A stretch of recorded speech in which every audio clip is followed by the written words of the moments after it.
And I hate that everybody's selling something. I hate so much. Hate, hate, hate. Hate are you. Anyway. Your move is the absolute best that it could ever be. Let's talk about the first thing on our list. And this goes with a little bit of a story because it's a little bit sensitive right now. I don't know if you can see this, but I just broke my finger. And compared to the other hand, it's pretty ugly.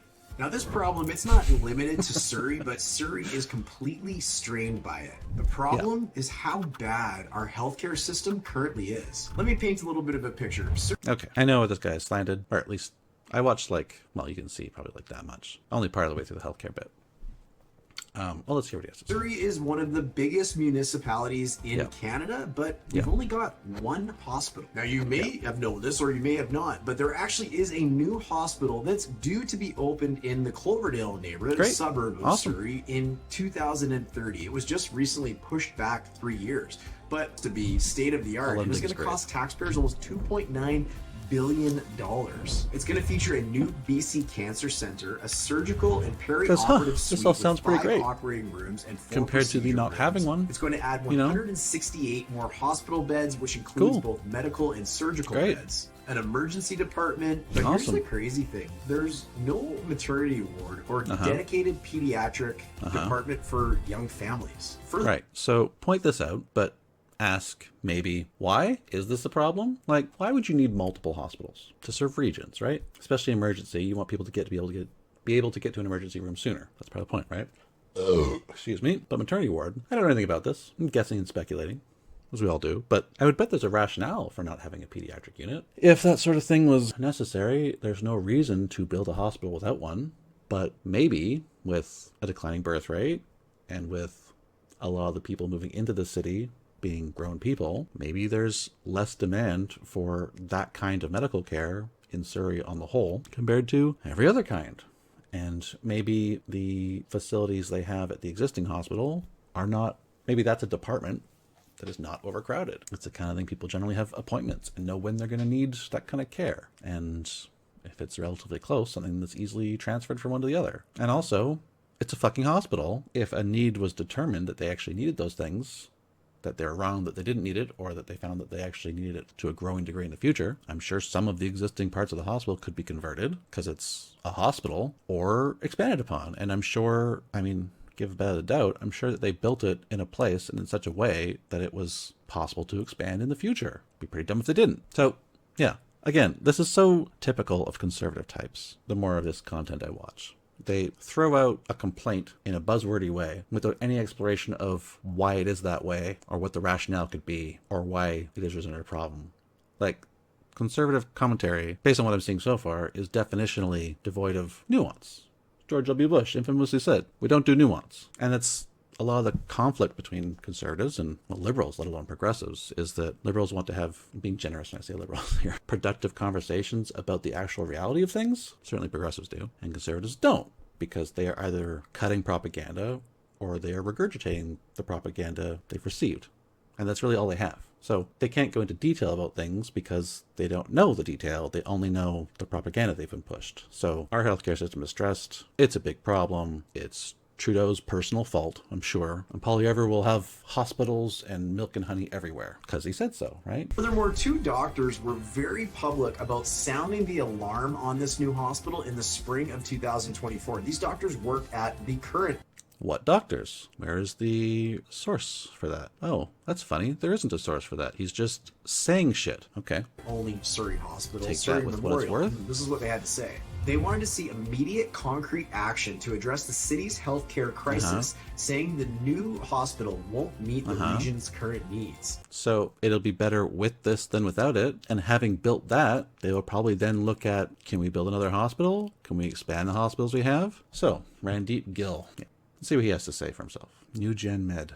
What is this? Okay, sure. Okay, so far, good. Okay, all right. Well, maybe let's just watch this quickly. I'm just thinking about the demographics of Surrey, and we know that it's an immigrant-heavy community. Do you think that has any role in terms of the province's continued neglect when it... He is asking if the city's medical infrastructure is being underfunded because it's largely immigrants, or because it's an overrepresentation of immigrants compared to other regions, let's say. I want you to keep that in mind for when we go into the comments. When it comes to healthcare services and perhaps even other things like schooling and education in Surrey.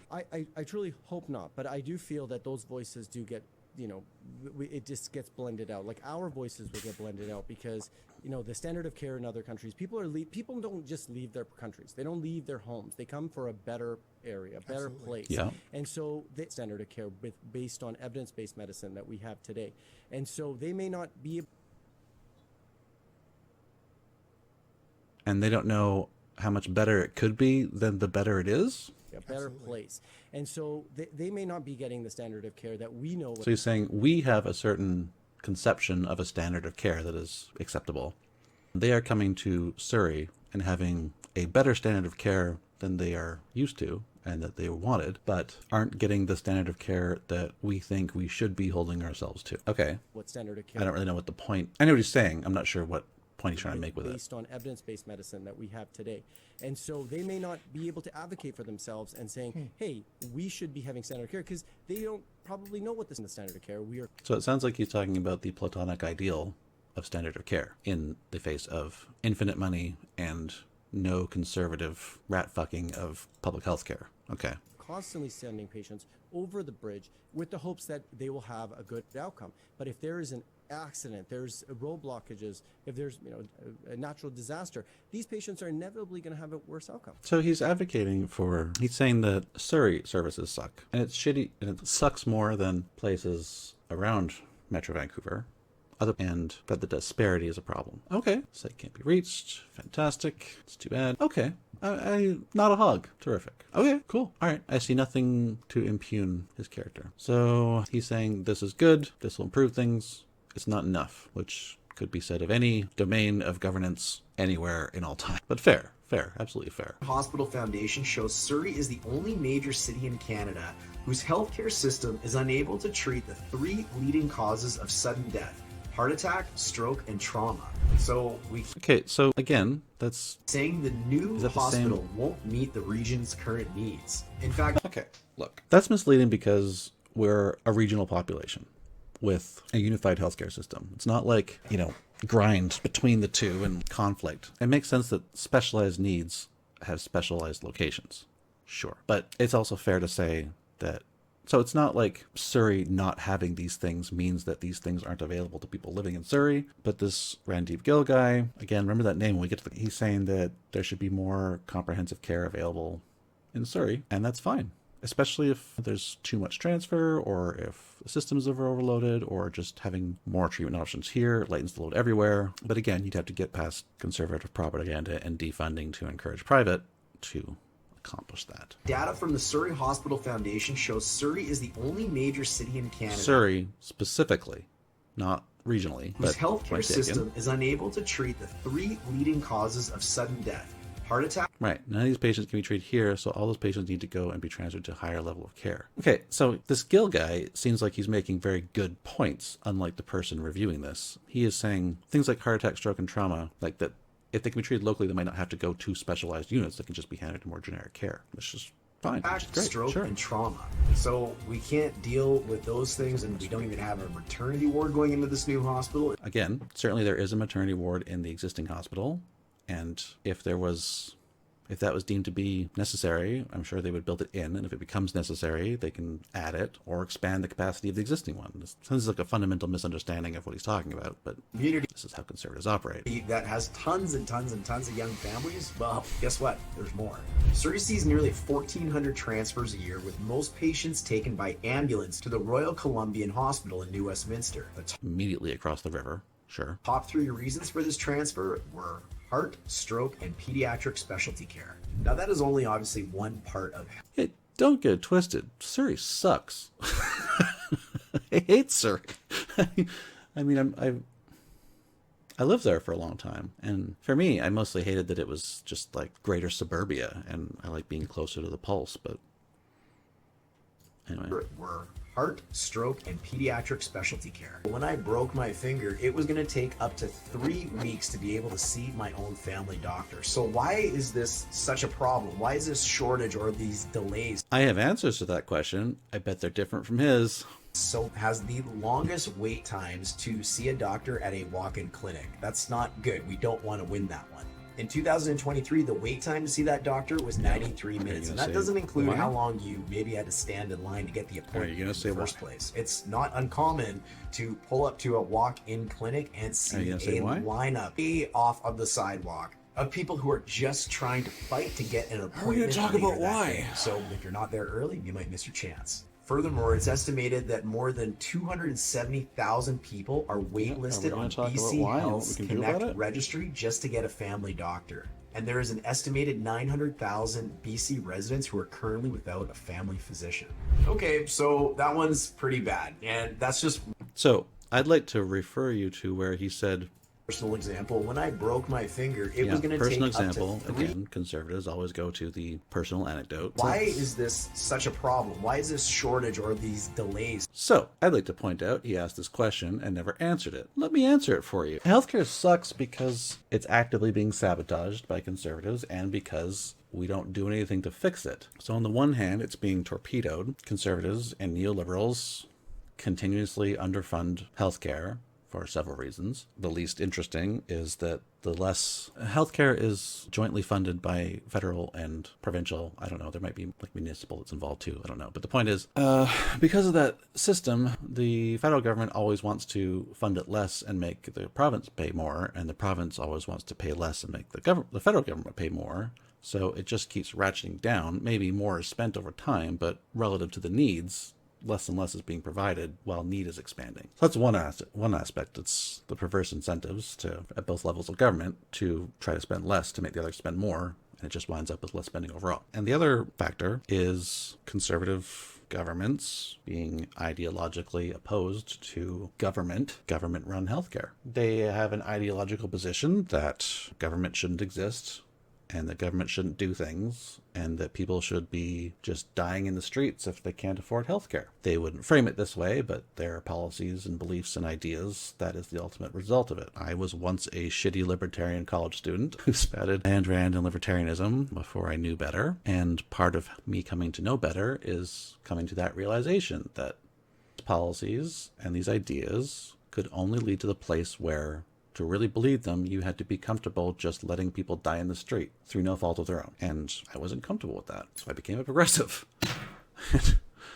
So conservatives, generally all want to be Americans. It's broad generalization, but it's largely true, or at least they want to make it Canada American. And they want to privatize our healthcare system because the politicians and media figures are in bed with the people who would profit from that sort of thing. Yeah. So with conservatives, as always, there are the people cutting the propaganda who would benefit from the policy change, and there are the dupes and rubes and hogs who buy into that because they want to think they're smart and they have these personal anecdotes about how it takes 3 weeks to get their finger repaired, and they're told by these conservative propagandists that it's because of the public health care, without, obviously trying to obscure the fact that if we invested more in this system, that problem would be helped, instead of just continuously trying to underfund it. So their ultimate strategy is to strangle the public system sufficiently that people think that a public system can't work, create a mandate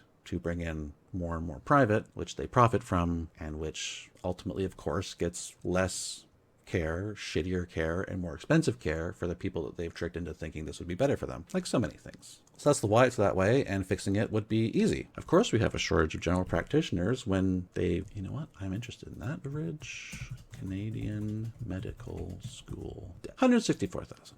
I was way off by a factor of, 1.5. But so of course we have a shortage of general practitioners when these doctors are graduating with $160,000 of debt, and they have to go into a specialty to make more money, which leaves no general practitioners. Yeah, and then, we have a system where doctors, I have some sympathy for this. Doctors I don't really understand the system. I can look into it, but what they're allowed to charge is imposed on them. And this also creates, which, isn't fair. I'm definitely in favor of unions. I don't think doctors are unions. Maybe they are. But the way they're set up in Canada is they have to be independent businesses, which again is just conservative bullshit and probably shouldn't be the case, but that's how it is. And that creates another perverse incentive for them to just create a quick mill of just rushing people through their offices to get as many billing sessions as they can in a day. The whole system's and it could be so much better, I guess is the point. So yeah, instead of that, how about free medical school? We have a program, I think, At least we did. I don't know how much it's still valid, but it was like if you go and serve in a rural community, after 4 years, all your medical school student loans are paid off or expunged or whatever. That's great. We should do a lot more of that. How about, sure, you have to incur all this debt, and even if you have specialty training, how about if you serve 5 years as a general practitioner anywhere in Canada, even fucking Surrey, your debt's excused. Why don't we do that? A lot more people, the barrier of entry to becoming a doctor is less because you have an avenue to go through the process and wind up not having to pay anything for it. We're not recruiting doctors from other countries and just creating a brain drain and transferring the problem to other poor people, and poor not necessarily in the financial sense, but often that. But just like, I don't want to improve our medical system at the expense of another place's medical system. That's not fair, because I'm a global egalitarian and I think everybody should have the same opportunities and benefits. And yes, even if that means I have to lose, because that's what's fair. Yeah, so boom, we have the doctor shortage, right? So he poses this question, doesn't answer it, and I've told you why the system sucks and how it could easily be fixed. And of course, we don't do that because of all the propaganda for all these people. And just because I was talking about unions and stuff and doctors, I will point out that, and I'll say this as often as I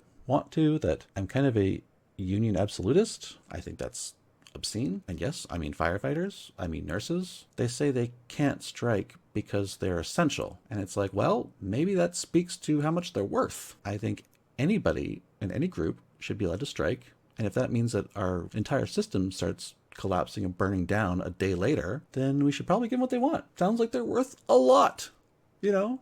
And if they run away with that and they're asking too much, like if they're asking for, outrageous compensation, like actually outrageous, being mad at unions making a lot, then yeah, it would be fair to do a public relations campaign and have, people in power sit down with a pencil and a piece of paper, which they don't do enough, and just be like, look, we are paying these people an obscene amount of money and they're saying it's not enough and they're holding us over the barrel. Y'all need to apply some social pressure. Go talk to the people who do this and tell them, relax, this is fine, like take the deal. And that would be fair. And I can't imagine legislating people to work when they don't want to. I'm not going to say that's slavery, because slavery was slavery, to put someone in jail for not working, it's at least indentured servitude, which I'm probably not using that expression correctly. But anyway, the last point I want to make about unions is people, just going back to when I said we should be okay with people who are actually essential, making a lot of people bitch and moan that people in unions, especially government unions, make so much money. And it always makes me mad, because the class war rages against you whether you fight back or not. And you should be not angry that other people are making more. You should be mad that you're not making as much as they are. It is not a zero-sum game. Anyway, hey, so real said quick, that, and then his ad, people who are didn't just answer his trying own question. to get an appointment later that day. So if you're not there early, you might miss your chance in the community. And that's because of the development and the infrastructure in Surrey. Another ad. To be exact, the estimated population will be 1,054,000 people. Yeah, Furthermore, the provincial government's forecast expects Surrey will become BC's most populated city in 2029 when it reaches 785,000 residents. But again, you can't think of it in isolation like that. We are a regional metropolis, and there are arguments for and against the kind of amalgamation Toronto did, where they're in a similar situation and they just said, fuck it, we're just all Toronto. I don't have a dog in that fight. I think it's kind of silly to have so much duplicated services, but in governance structures, legitimate arguments could be made either way. But the point for this is that you can't look at Surrey in isolation, because it is part of a regional metropolis. It is a suburb. It's a large suburb. It could have 1 million people in it.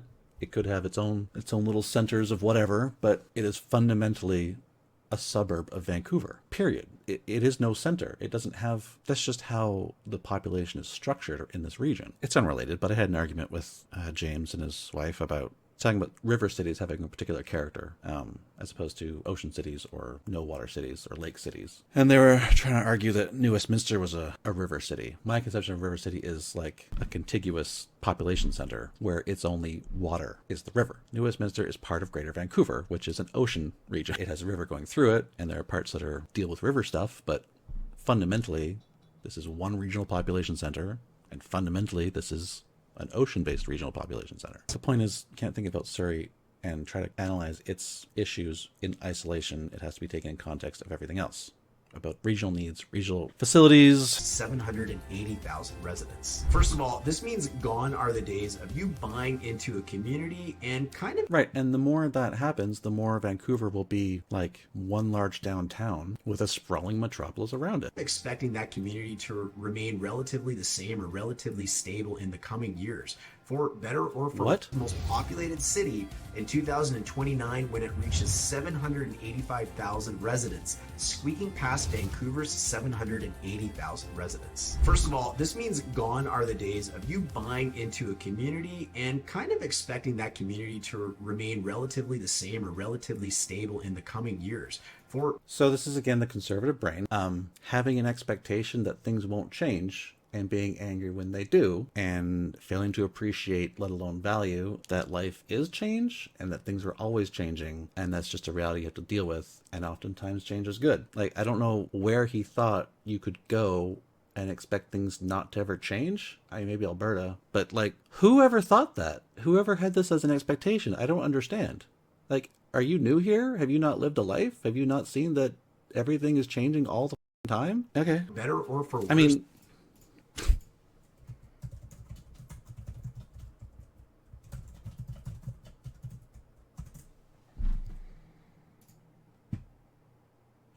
yeah, that's kind of a, you know, I'm seeing a trend. How about...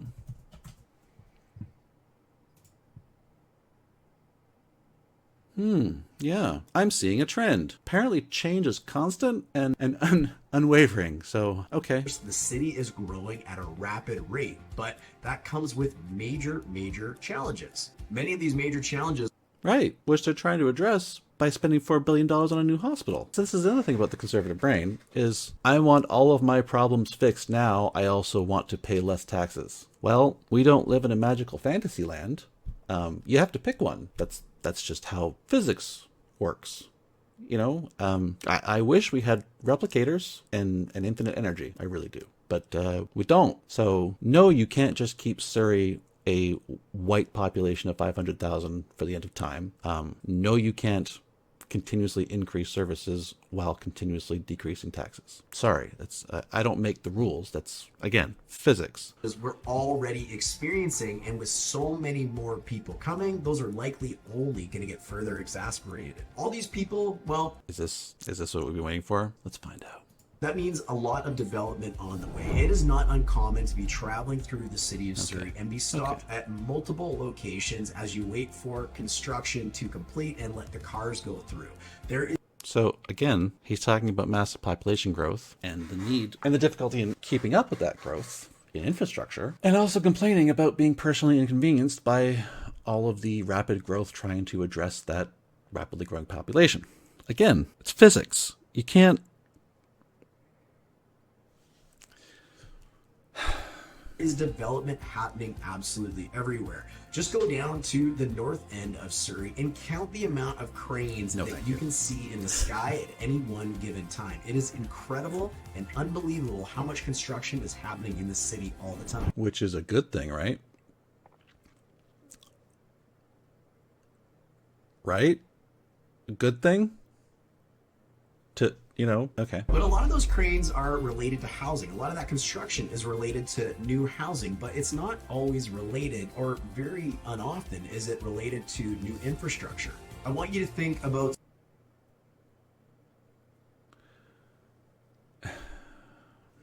I mean, sure. Probably.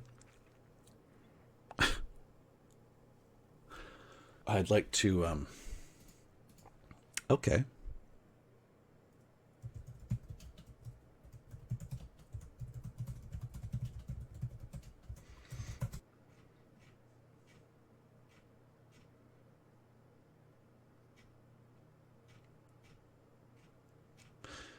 So yeah, this is all the stuff that they're doing. I'm sure a lot of it they'd say is a waste of taxpayer money. This isn't what I was looking for. I was looking for, like, here we go. This is massive. This is one of the most expensive things being done. So let's just see. Costs 1.377 billion. Yes, he says infrastructure isn't being built. I will direct him to, okay, let's see, tunnel replacement.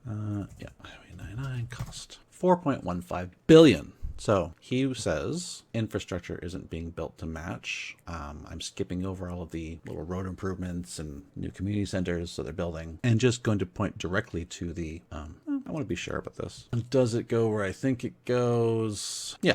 Well, the Delta, but you know, Delta's basically Surrey. I mean, okay, but again, it's a region.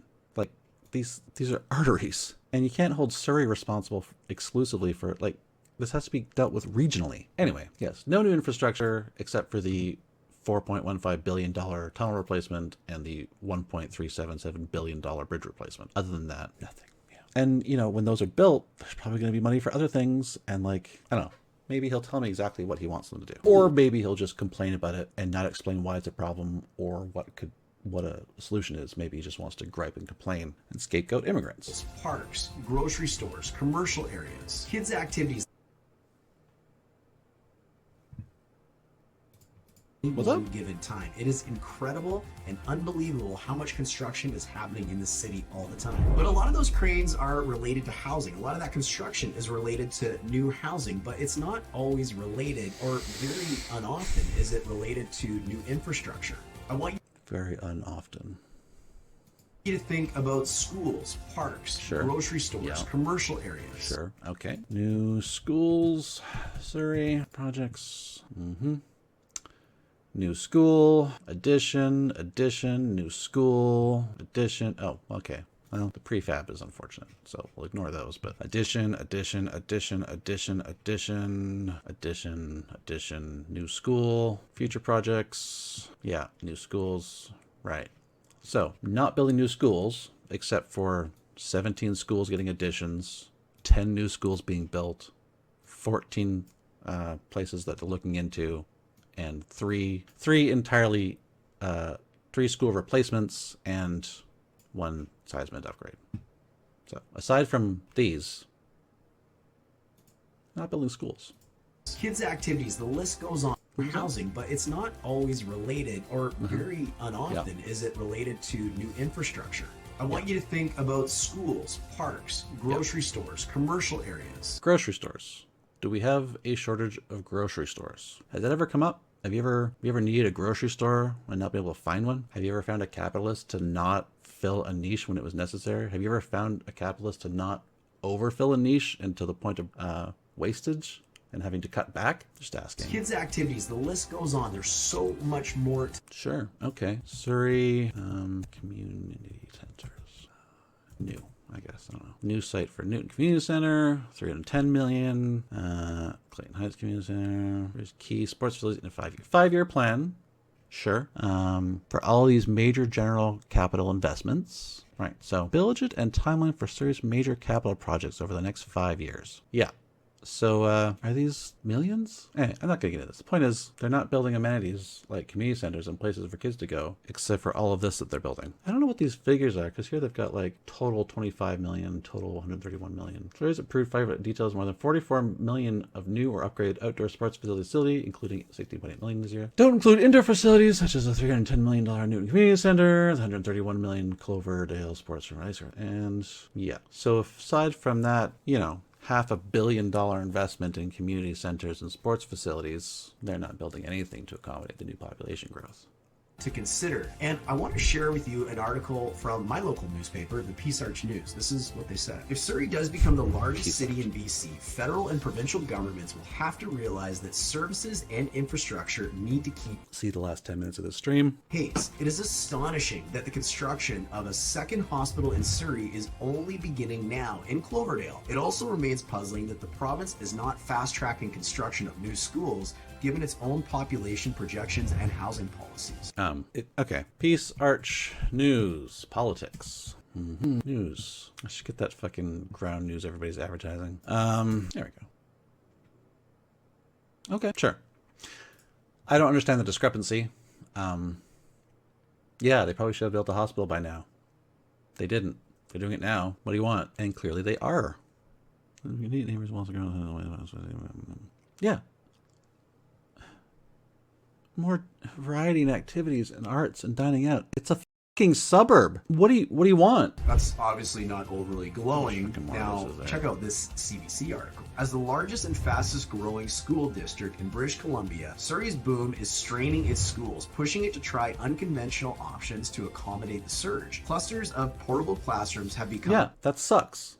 That they have portables. I remember portables. They suck. Just this is another situation where conservative propagandists who are propped up by people who would benefit financially from privatization of schools have an agenda where they want to starve the public system to trick people into thinking a public system can't work, to trick them into giving them money for private school vouchers that people can't actually afford and further impoverish public schools. I mean, again, I'm a radical. I don't think private schools should be legal. I especially don't think private religious schools should be legal. There's one of the Scandinavian countries, the much better countries than us. One of them outlawed private schools, and their schools are fantastic because that means that all the rich people who would otherwise put their kids in private schools have a vested interest in making sure that the public schools are good enough for their rich kids, which means they're good for everybody. So yeah, with chronic underfunding, we're going to have problems with schools by design. So maybe we should fund them properly. And again, the same people who complain that schools suck are the same people who say, but I want to pay less taxes. Again, physics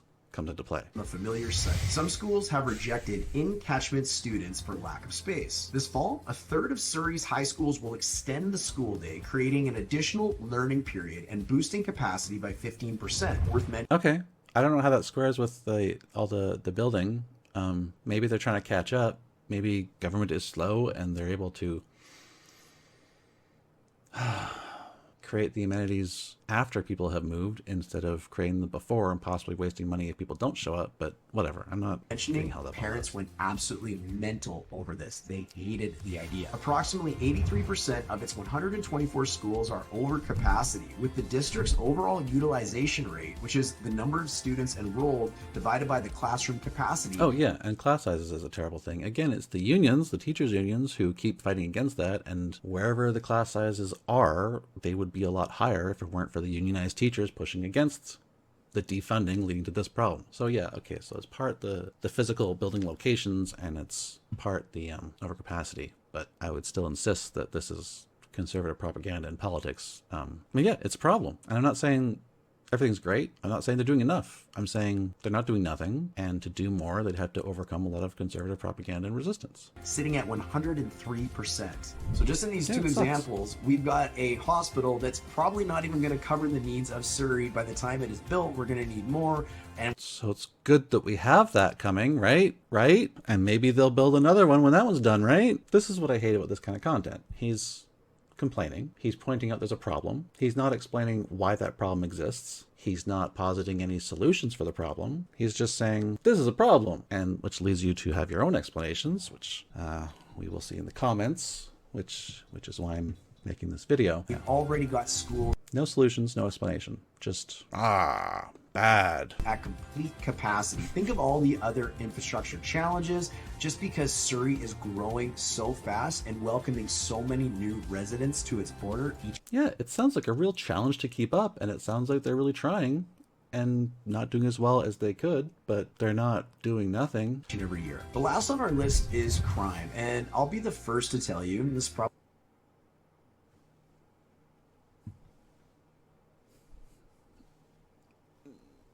It's Surrey. Hate to be a dustbin in Shaftesbury tonight.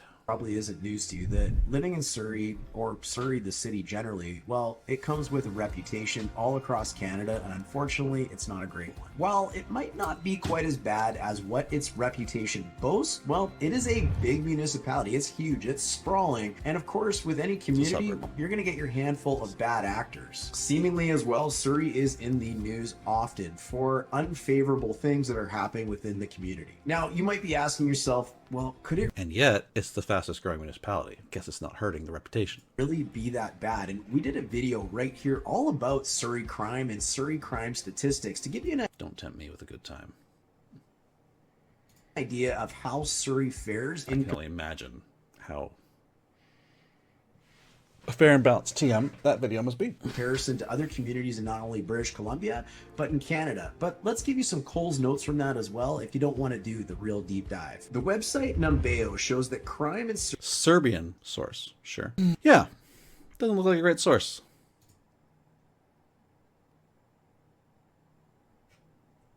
So, but I'm sure that is the source that told him what he wanted to hear. Has been trending downwards over the years, but rates Surrey with a 64.26 crime index and a 35.74 safety index. You might notice that the crime index, well, it's in red territory. I'm actually going to lean on Statistics Canada to give me a little bit of a better idea of where Surrey fares compared to Then why did you look at that other site first? other areas in BC and Canada. In 2022, Stats Canada had a release that Surrey scored 98.84 for the crime severity index, slightly above Vancouver, but below the BC average of 100.37. Langley, on the other hand, was the highest community in British Columbia at 229.54. So if you I don't know if he's planning on making a point here, but that's a great pause screen.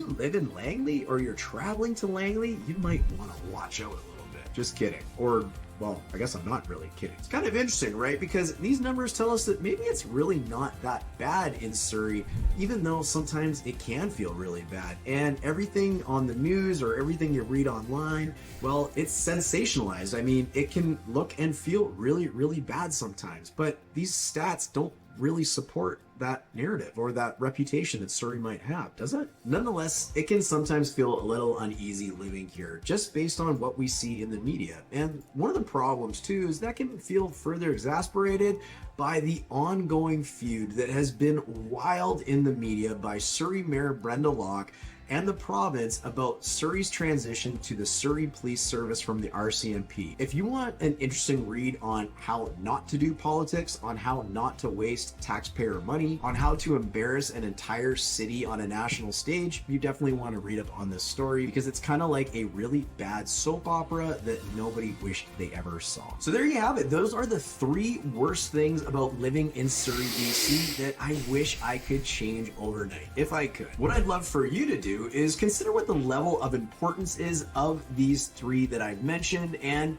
really decide on whether Surrey still might be the community for you. Of course, we hope to see improvements in the area. We're going to have to Okay, I'm not going to bother reading it. Well, trust the various levels of government that they're going to continue to improve some of these problems and hopefully get it right for the residents of this city in the end. So now that you know what you need to know before you make your decision, I've got 3 things I'm going to leave you with so you can be as successful as possible in your home buying or home search or home renting endeavors. So just before I ask you to subscribe to our channel to make sure that you get everything you need to know about living in Surrey, BC, White Rock, BC, or anything to do with BC real estate in general, like this video, helping us get it out to everybody that needs to hear this information. I want you to comment below and let me know, if you're a local, what you think the worst parts about living in Surrey are. Or if you've got a question and you're from out of town. so let's get into that.